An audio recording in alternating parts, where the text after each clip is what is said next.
Very good morning, guys. How are you? I think your study will be going on properly, and in future also you will connect with me for getting good knowledge.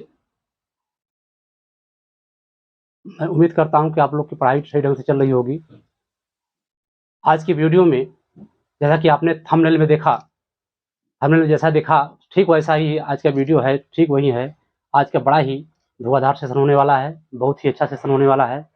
आज मैंने use में collection में it का प्रयोग लिया है, जो कि बहुत ही चुनिंदा है। सभी यूज में देखने में छोटा है, लेकिन बहुत ही इसका प्रभावशाली इसका प्रभाव है। यह बहुत ही टॉपिक में इसका प्रयोग किया जाता है, बहुत तरह से प्रयोग किया जाता है, वेरिएशन में प्रयोग किया जाता है। कहा गया है ना कि देखन को छोटे लागे, घाव करे गंभीर। ठीक वही बात चरितार्थ हो रही है कि जो इसमें हम इट का प्रयोग लिए हैं, देखने में बहुत ही छोटा है। इट का प्रयोग जो है देखने में बहुत ही छोटा है, लेकिन यह बहुत ही प्रभावकारी है, बहुत ही इफेक्टिव है। इट को हम इंट्रोडक्टरी वर्ब भी कहते हैं, इंट्रोडक्टरी इट कहते हैं। पहले हम देख लेते हैं कि इट का प्रयोग, इट होता क्या है। इट का मतलब जो होता है ये अंग्रेजी की बनावट में होती है, और इसे सामान्य में हम अगर कहते हैं इट का मतलब यह और वह भी होता है, निर्जीव वस्तु के लिए भी प्रयोग करते हैं। लेकिन यहाँ पर इट का प्रयोग जो है, जो इंट्रोडक्टरी इट के रूप में प्रयोग किया गया है, इसका प्रयोग जो है हम खासकर हिंदी वाक्य में जब समय सूचक शब्द जैसे वर्षा आ जाए, माह आ जाए, दिन आ जाए, तिथि आ जाए, और मौसम बताने के लिए जैसे जाड़ा, गर्मी, वर्षा आदि व्यक्त करने के लिए हम इट का प्रयोग करते हैं। इस इट का प्रयोग जो है यहाँ पर अंग्रेजी के बनावट में भी हम प्रयोग करते हैं। इसको हम इंट्रोडक्टरी इट कहते हैं। खासकर हम इसके परिभाषित करने का प्रयास करें इट का प्रयोग, तो हम ऐसे कहेंगे कि जब हिंदी वाक्य के अंत में, जब हिंदी वाक्य के अंत में, या जब हिंदी वाक्य में ऐसे कहें, हिंदी वाक्य में वर्ष, माह, दिन, तिथि, मौसम सब्जेक्ट का कार्य करे, कर्ता का कार्य करे, और वहां पर वर्ब टू बी जो क्रिया है, verb to be main verb के रूप में कार्य करे, इज एम आर, तो वहां पर हम इट का प्रयोग करते हैं। तो इट का अगर हम इसका फार्मूला देखते हैं तो इट में हम इज लगाते हैं, क्योंकि यह इट खास कर क्या है, प्रोनाउन है। सबसे अहम चीज है, इट क्या है, प्रोनाउन है। इट के साथ जो है हम इज लगाते हैं, वाज लगाते हैं, विल बी, और समय सूचक शब्द, मौसम सूचक शब्द आदि का प्रयोग करते हैं। इस तरह से अगर हम सबसे पहले इसको सामान्य अर्थ में समझने का प्रयास करते हैं, यह जब दिस का प्रयोग करते हैं हम, जहाँ दिस के साथ भी इट का प्रयोग हम करते हैं, इसके स्थान पर प्रयोग करते हैं, इट के स्थान पर दिस का था बिट का प्रयोग करते हैं। जैसे एग्जाम्पल में लेता हूं, जिसे कहा जाए कि यह एक गाय है, this is a cow. Example में लिया यहाँ पर, यह एक गाय है, दिस इज ए काउ। अब इसी के स्थान पर अगर हम कहें, इसका वर्णन करें कि गाय या यह लाल है, तो कहेंगे इट इज रेड। तो आपने देखा कि पहले मैंने दिस का प्रयोग किया, दिस इज ए काउ, यह एक गाय है, और फिर उसी के बाद में जब वर्णन किया गया तो इट इज रेड, या कैसी है, यह लाल है। अच्छा, इट का प्रयोग हम देखिए और भी तरह से प्रयोग करते हैं सामान्य अर्थ में। जैसे मान लीजिए कलम है, अगर हम इसको कहें कि यह कलम है, इट इज ए पेन, क्या कहेंगे, इट इज ए पेन। लेकिन इसी को अगर हम ज्यादा दबाव या जोर डालकर कहें तो क्या हो जाएगा, इसका दिस इज ए पेन, ऐसे कहेंगे। सामान्य अर्थ में हम इशारा न करने के लिए भी इट का प्रयोग करते हैं, और दबाव डालने के लिए हम क्या करते हैं, वहां पर दिस का प्रयोग करते हैं। यूं समझ लीजिए कि दिस के स्थान पर हम इट का प्रयोग करते हैं। ठीक है, एग्जाम्पल से जहां तक मुझे समझ में आ गया होगा, जैसे कहा जाए कि यह मेरा घर है, यह बहुत सुंदर है, this is my house, it is very beautiful, ऐसे भी कर सकते हैं। ठीक है, और समय सूचक में आ जाइए। समय सूचक में एग्जाम्पल लेता हूं, जैसे वर्ष के लिए ले रहा हूं एग्जाम्पल में, हमारा पहला एग्जाम्पल हो गया। दूसरा एग्जाम्पल ले रहा हूं, जैसे सन 1980 था। अब देखिए, सन दर्शाने के लिए हम क्या करते हैं, इट का प्रयोग करते हैं। इट वाज 1980, इसका एग्जाम्पल कर हम ले लिए। और हम कहते हैं जैसे माह के लिए, तीसरा एग्जाम्पल, अगस्त का महीना था, अगस्त का महीना था, अगस्त का महीना था।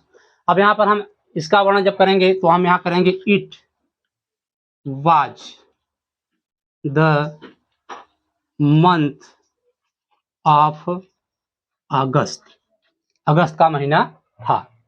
It was the month of August, या कि ऐसे कर सकते हैं इट वाज अगस्त भी केवल कर सकते हैं। क्या कर सकते हैं? It was August, AUGUEST। I hope कि आप लोग समझ रहे होंगे मैं जो बताने का प्रयास कर रहा हूँ। वर्ष के मैंने एग्जाम्पल दे दिया, माह का एग्जाम्पल दे दिया। अब मैं थोड़ा दिन का एग्जाम्पल देता हूँ। जैसे आज, जैसे हम एग्जाम्पल में कहते हैं कि आज गुरुवार है, एग्जाम्पल क्या रहते हैं? आज गुरुवार है, आज गुरुवार है। दिन बताने के लिए भी हम इसका प्रयोग करते हैं, तो इसका प्रयोग करेंगे it is Thursday, it is Thursday today, it is Thursday today. हमने यहाँ पर दिन बताने के लिए प्रयोग किया, इट इज थर्सडे टुडे। और इसको हम फ्यूचर टेंस में प्रयोग कर सकते हैं, पास्ट टेंस में प्रयोग कर सकते हैं, प्रेजेंट टेंस में प्रयोग कर सकते हैं। जैसे कि हमने यहाँ पर एग्जाम्पल में दिखाया, जैसे अगर कल कहा जाए कल शनिवार होगा, एग्जाम्पल के लिए मैं कहूँ कि कल शनिवार होगा, कल शनिवार होगा, ऐसा एग्जाम्पल अगर हम लेते हैं तो देखिए कैसे इसका बनाएंगे अनुवाद हम। It will be Saturday, it will be Saturday tomorrow. Tomorrow means होता है कल, आने वाला, और बीते हुए कल के क्या करेंगे? स्टडी का प्रयोग करेंगे। कल शनिवार होगा। और अगर हम आ जाते हैं मौसम की बात करते हैं, जैसे आज बड़ी गर्मी है, इसका एग्जाम्पल ले रहा हूँ कि आज बड़ी या आज बहुत गर्म है, आज बहुत गर्म है। अगर इसका हम अनुवाद करते हैं तो it is very hot today, it is very hot today. और एग्जाम्पल लेते हैं, कल बड़ी सर्दी थी, कल बड़ी सर्दी थी। इसका होगा it was very cold yesterday, it was very cold yesterday. तो हमने यहाँ पर देखा कि इट का प्रयोग समय सूचक दर्शाने के लिए और मौसम बताने के लिए मैंने इस तरह से अनुवाद इसका किया, ठीक है। और इसका प्रयोग अब हमने बताया, देश के सामान्य अर्थ में प्रयोग बता दिया, और इसके बाद मैंने बता दिया समय और मौसम बताने के प्रयोग बता दिया। अब हम इसका प्रयोग जो है समय, घड़ी बताने के लिए प्रयोग करते हैं, घड़ी बताने के लिए प्रयोग करते हैं। तो मैं देख रहा हूँ कि इसको अगर आप लोग को स्क्रीनशॉट लेना हो तो ले लीजिएगा, क्योंकि मैं इरेज कर रहा हूँ, फिर समय वाला बताने का प्रयास कर रहा हूँ, ठीक है। लीजिए इसको, ठीक है।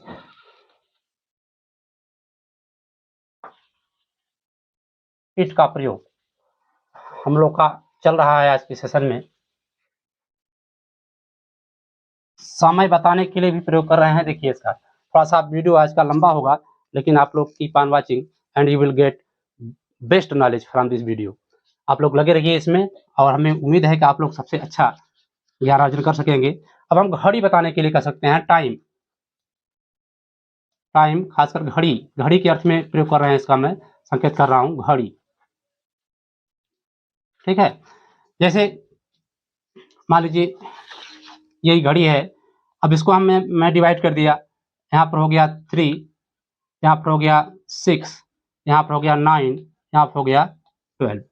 अब देखिएगा जो क्लॉक में हम दर्शाते हैं, एक छोटी सुई हो गया, एक बड़ी सुई हो गया, मान लीजिए अगर हम दर्शाते हैं, देखिए ये जो 12 के बाद जो इधर वाला समय है, इसको हम अगर 4 से डिवीजन कर देंगे तो जो हमारा क्वार्टर बनेगा, इसको हम क्वार्टर रूप में करते हैं। जितने भी 15 का अंतराल है, 12 से 3 तक का क्वार्टर कहेंगे, यहाँ से यहाँ तक क्वार्टर कहेंगे, या फिर जो है कि इसे कहेंगे कि जितने मतलब हम हाफ कर देते हैं इसको, हम वो हाफ का आधा को हाफ कहेंगे और चौथाई को क्या कहेंगे? क्वार्टर कहेंगे। अब हम इसको उदाहरण लेते हुए समझने का प्रयास कर रहे हैं। जैसे एग्जाम्पल में देखें कि हम लिखा कि 12 बजे हैं, एग्जाम्पल में ले रहा हूँ, देखिएगा ध्यान से कि 12 बजे हैं,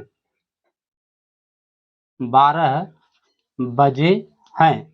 अब इसका होगा it is 12 o'clock, it is 12 O clock.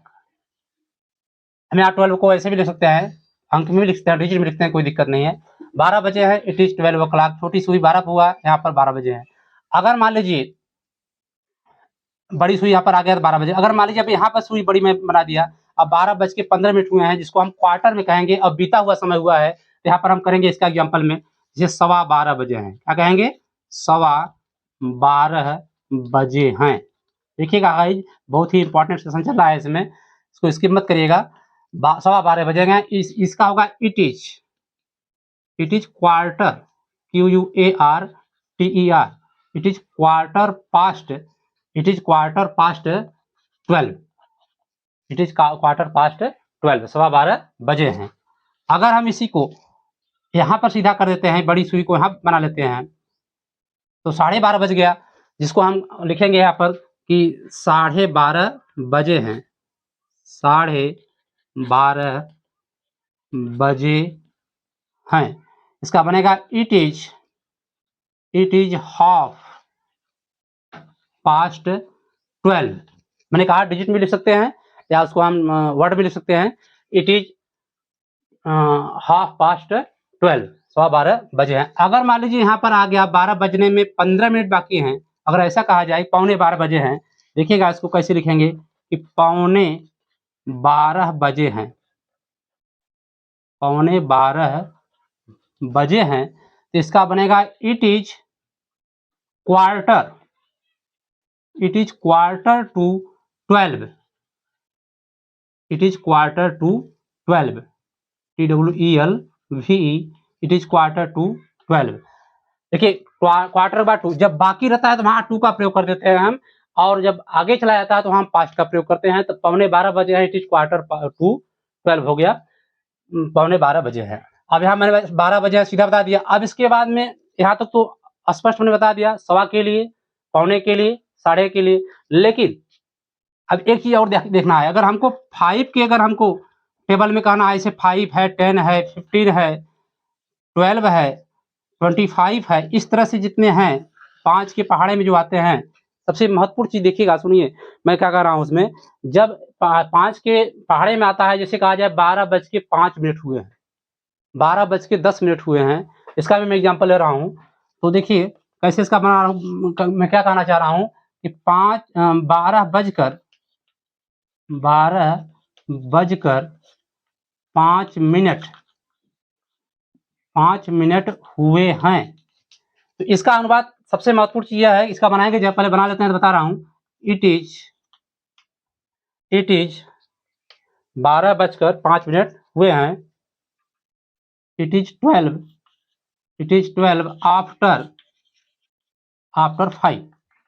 अब एक चीज ध्यान दीजिएगा गाइस, यहाँ पर हम मिनट का प्रयोग नहीं करेंगे। जो मेरे लिखने का जो तात्पर्य था, जो 5 के टेबल में आता है, 12:05, 12:10, 12:15, इस तरह से जो है, जो 5 के जो पहाड़े में आ रहे हैं, उसके लिए हम क्या करेंगे, हम मिनट का प्रयोग नहीं करेंगे।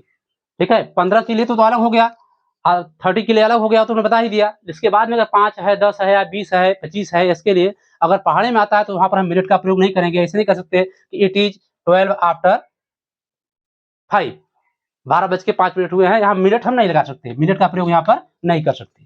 ठीक है, लेकिन अगर यही वाक्य अगर आ जाए, जैसे देखिए इसका है कि 12:07 हुए हैं, 7 मिनट हुए हैं, तो इसका क्या बनेगा, इट इज 12 आफ्टर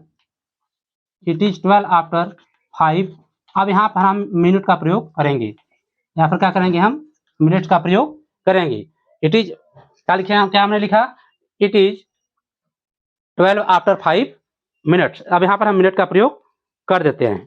ठीक है, अब देखिए आगे का जब प्रयोग करते हैं, अगर मान लीजिए हम यहाँ पर बाकी के अर्थ में प्रयोग करते हैं, जैसे एग्जाम्पल में ले रहा हूँ कि अगर कहा जाए कि 12 बजने में 8 मिनट बाकी हैं, 12 बजने में 12 बजने में 8 मिनट बाकी हैं, 8 मिनट बाकी हैं। इसका अनुवाद जब बनाएंगे क्या बनाएंगे इसका, इट इज 12 बजने में 8 मिनट बाकी हैं, it is 8 minute, it is 8 minute after, it is 8 minute to का प्रयोग करेंगे टू 12। ठीक है, यहाँ पर मिनट का मैंने प्रयोग कर दिया। मैंने कहा ना जो 5 रहेगा, 10 रहेगा, 20 रहेगा, इसके अर्थ में हम क्या करेंगे, हम मिनट का प्रयोग नहीं करेंगे। लेकिन अदर आ जाता है, 7 आ गया, 8 आ गया, क्या कि 5 ही पढ़े नहीं आ रहा है, तो वहां पर हम मिनट का प्रयोग कर सकते हैं।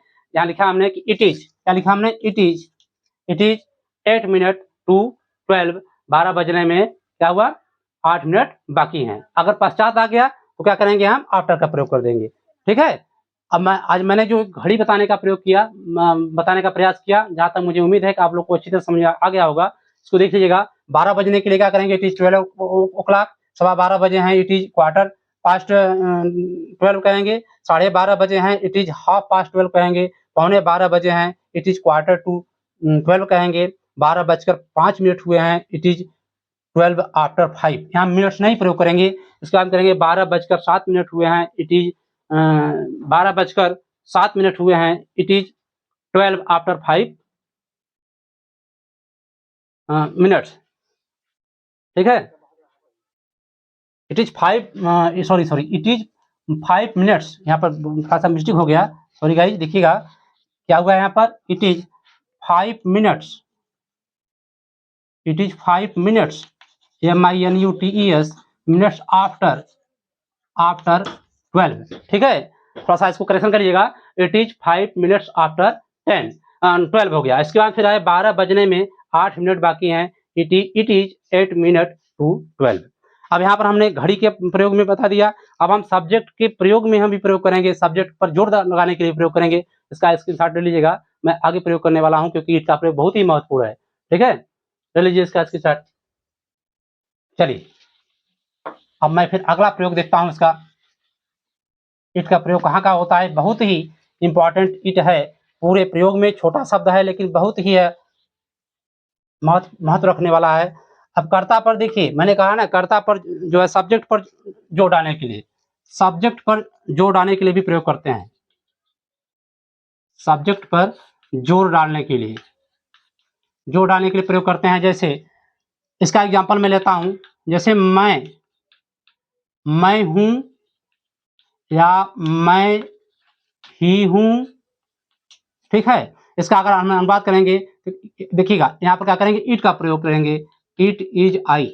यहाँ मी का प्रयोग नहीं करेंगे क्योंकि इट के बाद जब भी प्रयोग होता है तो क्या करेंगे, हम यहाँ हम सब्जेक्ट का प्रयोग करते हैं, ऑब्जेक्ट प्रयोग नहीं करते हैं।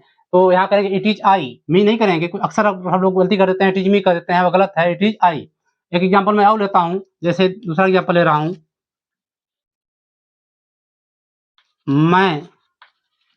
मैं ही था जिसने तुम्हारी कल सहायता किया। ठीक है, देखिए क्या मैंने लिखा, मैं ही था जिसने तुम्हारी कल सहायता किया। इसका अनुवाद जब बनाएंगे तो it was I, it was आई क्या बना, इट वाज आई। इसके बाद में हम कलेक्टिव वर्ड का प्रयोग करेंगे, who. It was I who helped you yesterday, who helped you yesterday. इस तरह से वाक्य बना कि मैं ही था जिसने तुम्हारी कल सहायता किया, it was I who helped you study. इस तरह से मैंने देखा कि सब्जेक्ट पर जोर डालने के लिए भी हम प्रयोग करते हैं। और कभी कभी क्या प्रयोग करते हैं, वास्तविक कर्ता अगर नहीं रहता है तो वहां पर भी प्रयोग करते हैं। ये सबको पता है, एग्जाम्पल मैं और बता रहा हूं, सबको पता है कि वह पास हो गया है। इस तरह से देखिए, अगर इसका हम अनुवाद भी करेंगे, इस तरह से वाक्य अगर हम प्रयोग करेंगे तो यहाँ पे भी इसका प्रयोग करेंगे। सबको पता है, it is known to all, it is known KNOWN known to all, ये सबको पता है, दैट ही हैज पास्ड, कि वह पास हो चुका है। यह निश्चित है कि मैं सफल हूँगा। It is sure that I will success या आई शैल सक्सेस। इस तरह से भी अनुवाद हम करेंगे। इस तरह से वाक्य में जहाँ पर सब्जेक्ट का प्रयोग जो है अनिश्चित रूप में किया जाता है। दूरी बताने के लिए भी प्रयोग करते हैं। दूरी बताने के लिए समय एग्जाम्पल ले रहा हूँ। इसका प्रयोग जैसे आगरा यहाँ से 625 किलोमीटर दूर है। देखिएगा यहाँ पर मैंने इसका प्रयोग लिया। देखिए बहुत ही इंपॉर्टेंट है, सेशन चल रहा है, इसको देखिएगा, छोड़ने का प्रयास मत करिएगा, नहीं समझ नहीं आएगा। आगरा यहाँ से 625 किलोमीटर दूर है। इसका अगर हमको अनुवाद बनाना होगा तो होगा इसका it is 625 kms kilometre to Agra from here. ठीक है, क्या बना इसका? आगरा यहाँ से 625 किलोमीटर दूर है। It is 625 kilometre to Agra from here. तो हमने गाइस यहाँ पर देखा दूरी बताने वाले शब्द के लिए भी प्रयोग हम करते हैं, इट का प्रयोग करते हैं। और सबसे महत्वपूर्ण प्रयोग और है, एक मैं प्रयोग और बताने का प्रयास करूंगा, क्योंकि वीडियो लंबा थोड़ा हो रहा है, लेकिन थोड़ा सा रुके रहिए, क्योंकि सबसे इंपॉर्टेंट चीज जो होती है इसको स्किप नहीं करना चाहिए, इसलिए मैं बताने का प्रयास कर रहा हूँ। देख लीजिएगा इसको, इसकी शॉर्ट ले लीजिएगा। मैं फिर एक बार इरेज कर रहा हूँ, फिर इसके बाद में लास्ट में एग्जाम्पल रहेगा। ठीक है, हाँ ले लीजिए। ठीक, चलिए, यह इट का प्रयोग बहुत ही इंपॉर्टेंट है, इसको बार बार देखने का प्रयास करिएगा ताकि समझ में अच्छी तरह से आ जाए। अब मैं बता रहा हूँ इट का प्रयोग कहाँ होता है, जहां पर वाक्य में ने आ जाए। ध्यान दीजिएगा, हिंदी वाक्य में क्या आ जाए? ने आ जाए, और प्लस क्या आ जाए? समय आ जाए। यह चीज दर्शाने के लिए भी क्या करते हैं हम? इट का प्रयोग करते हैं। एग्जाम्पल के द्वारा मैं बताने का प्रयास करूंगा। जैसे कैसे एग्जाम्पल ले रहा हूं, यह पढ़ने का समय है, यह पढ़ने का समय है, यह पढ़ने का समय है। ठीक है, क्या बना इसका? यह पढ़ने का समय है। इसका अनुवाद बनाएंगे, it is time to study, it is time to study, या it is time to read, पढ़ने का समय है। ठीक है, यहाँ पर भी इट का प्रयोग करेंगे। जाने का समय है, it is time to go, इसका भी प्रयोग करेंगे। और एक प्रयोग और है इन्फिनेटिव के अर्थ में, इन्फिनेटिव से कहते हैं। इन्फिनेटिव के अर्थ का मतलब, कहने का मतलब यह है जब वाक्य में इन्फिनेटिव सब्जेक्ट का कार्य करे, जब वाक्य में इन्फिनेटिव सब्जेक्ट का कार्य करे तो उसके स्थान पर भी हम क्या करेंगे? इट का प्रयोग करते हैं, उसके स्थान पर भी इट का प्रयोग करते हैं। ठीक है, इसका एग्जाम्पल लेते हैं। जैसे सुबह उठना या सुबह जागना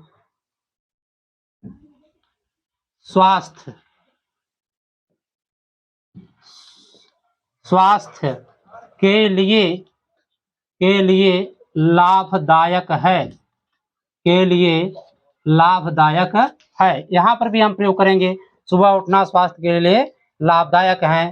देखिए इसका एग्जाम्पल मैं कैसे ले रहा हूँ, इट इज यूजफुल कह सकते हैं, इट इज यूजफुल, या इट इज बेनिफिशियल भी कह सकते हैं, हम यूजफुल लगा सकते हैं। It is useful to get up in the morning, it is useful. यहाँ पर हम प्रयोग कर सकते हैं, सुबह उठना स्वास्थ्य के लिए हानिकारक है, it is useful for health, it is useful for health. यहाँ फॉर हेल्थ लगा देंगे बेटा, HEALTH कर देंगे, HEALTH। It is useful for health to get up in the morning, सुबह टहलना स्वास्थ्य के लिए लाभदायक होता है। It is useful to walk in the morning. इस तरह से वाक्य हम बनाने का प्रयास करेंगे। हमने काफ़ी हद तक, जहाँ तक इसको मैंने कवर किया इट का प्रयोग, मुझे समझ में आ रहा है, मुझे जहाँ तक अनुमान है कि आप लोग को ये सेशन अच्छी तरह समझ आया होगा। अब हम अगले वीडियो में फिर मिलेंगे कोई अच्छे टॉपिक के साथ। और कैसा यह सेशन रहा, इसके लिए हमको सूचित करिएगा, और यह चीज़ अपने मित्रों को भी शेयर करिएगा ताकि वो लोग भी इस ज्ञान को अर्जित करने में सक्षम हो सके। क्योंकि मैं ऑनलाइन इस वीडियो को प्रोवाइड करने का प्रयास कर रहा हूँ, जिसमें आपको शेयर करने में कोई पैसा नहीं लगेगा और उसको मित्रों को अपने सब्सक्राइब कराने का प्रयास करिएगा, ताकि वो लोग भी हम भी अभी यहाँ पे वीडियो डालें, ताकि आप लोग को आसानी से हमारा नोटिफिकेशन आ जाए और उसको हम अच्छे ढंग से हम उसको पठन पाठन कर सकें। तो गाइज आज का ये वीडियो कैसा था हमको बताइएगा, और अगले फिर मिलते हैं अगले वीडियो में। तब तक स्वस्थ रहिए और मस्त रहिए, पढ़ते रहिए। Keep on study. Good bye.